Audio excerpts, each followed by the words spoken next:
আমি অল্প অল্প করে সংসার খরচ থেকে বাঁচিয়ে টাকা কিভাবে সংসারের চাহিদাগুলো যেগুলো প্রয়োজনীয় পূরণ করি দেখতে হলে ফুল ভিডিওটা দেখতে হবে। আজকে হচ্ছে রান্না করব সিম বেগুন আলু দিয়ে হচ্ছে এই শুটকি,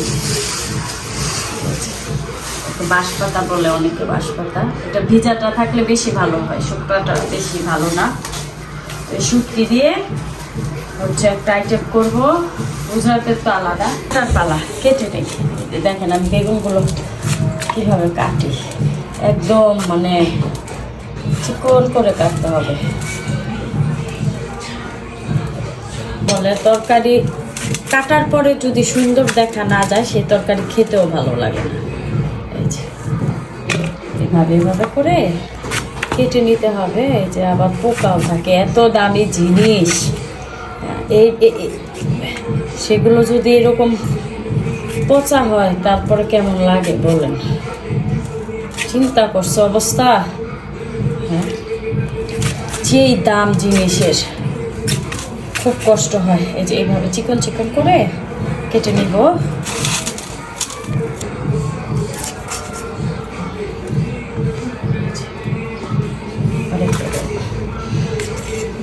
সব কিছু আসলে একরকম ভাবে কাটলে দেখতেও সুন্দর লাগবে, খেতেও আসলে ভালো লাগে।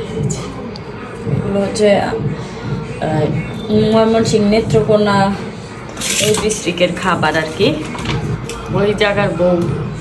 আসলে আমি মনে হয় ওই জায়গায় থাকলে আরও অনেক কিছু রান্না শিখতে পারতাম, কারণ আজ পর্যন্ত আমি এক রাত একা থাকি নাই ওই জায়গায়, কারণ আমার একা যেতে দেয় না ওইখানে, তো থাকা হয় নাই, না হলে আরও অনেক কিছু শিখতে পারতাম। ওই দেশের রান্না খুবই মজা,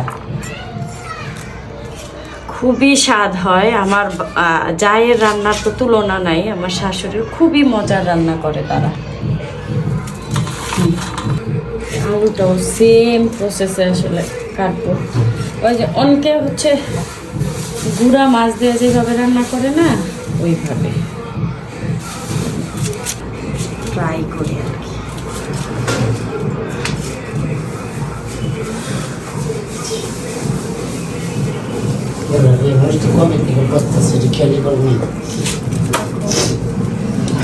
কি দিবা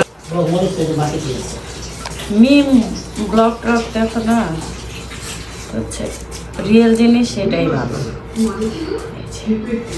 আলুটা বেশি চিকন করলে আবার গলে যাবে।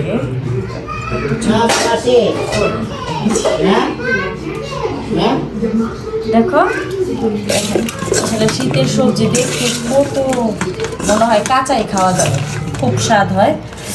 তো এটার মধ্যে কিন্তু এই যেভাবে আস্ত রসুন দিয়ে দিব আমি স্বাদের জন্য। যে কাটাকুটি মোটামুটি শেষ, বাকিগুলো কেটে নেই। তো অফ ক্যামেরায় হচ্ছে আমি আসলে সব কিছু ধুয়ে পরিষ্কার করে নিয়েছি, শুটকিগুলোও ধুয়ে নিয়েছি, এখন হচ্ছে মাখিয়ে বসিয়ে দেওয়ার পালা। তো এই শুটকিটা কিন্তু মাখিয়ে বসালে বেশি বেটার হবে আর কি। মাখানো যত তরকারি আছে দেখবেন কষানো তরকারি থেকে বেশি বেটার হয়। তো এখানে হচ্ছে আমি আস্ত রসুন দিয়ে দিয়েছি, এইটাতে আসলে আস্ত রসুন দিলে খুবই টেস্ট হয়। তো পেঁয়াজ কাঁচামরিচ আস্ত রসুন দিয়ে দিলাম, হালকা একটু হলুদ দিব, বেশি না। আর যেহেতু অনেক ঝাল হবে সাথে দিয়ে দিয়েছি হচ্ছে কাঁচামরিচ ফেরে মাঝখান থেকে, আর হচ্ছে গুঁড়ো মরিচ দিয়ে দিচ্ছি অনেক, যার যার আসলে টেস্ট মতো। আমার ঘরে রান্না তো আমার আসলে আইডিয়া হয়েই গেছে। আর দিয়ে দিচ্ছি লবণ, সাথে দিলাম তেল।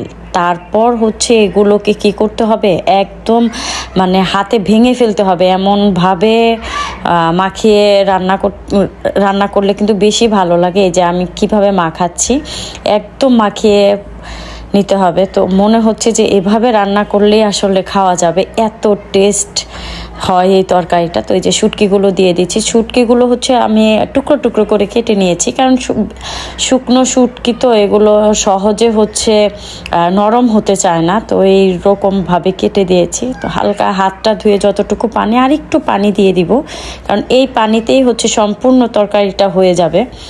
তো আমার হচ্ছে ব্যাড লাক যে আমি যদি গ্রামে থাকতে পারতাম তাহলে কিন্তু আরও মজার মজার রান্না শিখতে পারতাম, অনেক কিছু শিখতে পারতাম, যেটা হচ্ছে শহরের বাড়িতে আমি পারি না। রান্নার মধ্যে কিন্তু আমি অতটা আসলে এক্সপার্ট না, আমি নিজেই আত্মসমর্পণ করি সব সময় সংসারের মধ্যে। তো এই যে তরকারিটা মোটামুটি কিন্তু হয়ে আসতেছে, আমি যে পানিটা দিয়েছিলাম সেই পানিটাই থেকেই তরকারিটা হয়ে যাবে।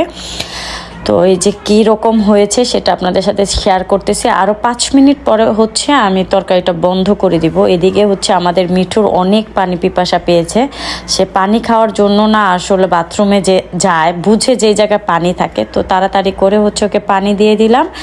ও হচ্ছে নামটা রেখেছে হচ্ছে হুজরাত, মিঠু বললে ডাকলে দৌড় দিয়ে চলে আসে। তো এই যে আমার তরকারির ফাইনাল লুক, কারণ এখন হচ্ছে আমরা তাড়াহুড়া করে খেয়ে নিব, খেয়ে দেন হচ্ছে একটু বাইরে যেতে হবে, কারণ শীতের দিন সময় পাওয়া যায় না। তো খাওয়ার পরে আর রেস্ট নেওয়া হয়নি, একদম 20 মিনিটের মাথায় হচ্ছে চলে আসছি। আমার চুলগুলো কিন্তু একদম ভেজা। তো আমি হচ্ছে কি করি, প্রতি মাসের সংসার খরচ থেকে বুদ্ধি করেই আসলে বলা চলে যে একটু একটু করে সেভ করি, সেভ করে হচ্ছে সংসারের যে চাহিদাগুলো থাকে সেগুলো পূরণ করি। আমার চাহিদা কিন্তু না, যে আমার পার্সোনাল যে শখ থাকে সেগুলো কিন্তু মোটেও আমি এখান থেকে করি না।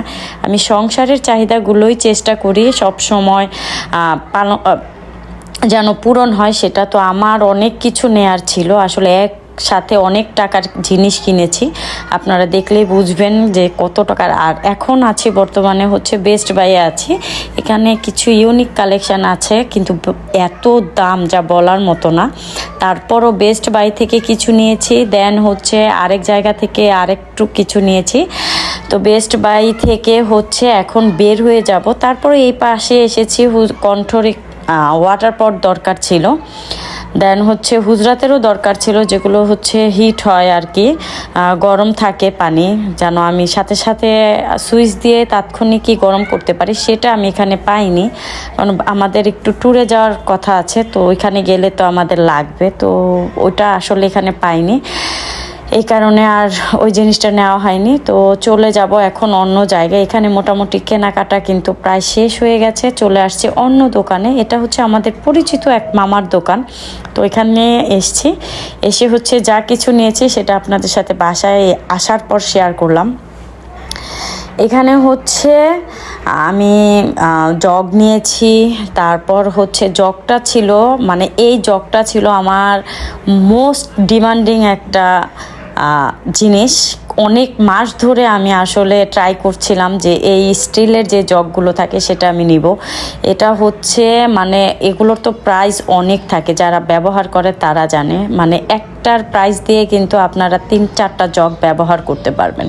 তো আরেকটা ছিল হচ্ছে কাচের জগ নেওয়ার জন্য, কিন্তু কাচেরটা আমি নিইনি, কারণ হচ্ছে আমার ছোট বাচ্চার ঘর ভেঙে ফেলবে, তাই এটা হচ্ছে একটা স্পুন হোল্ডার, যেটা হচ্ছে আমি কিচেনের জানালায় লাগাবো, এই কারণে এটা হচ্ছে আমি বেস্ট বাই থেকে নিয়েছি। এটার প্রাইস নিয়েছে হচ্ছে 485 টাকা।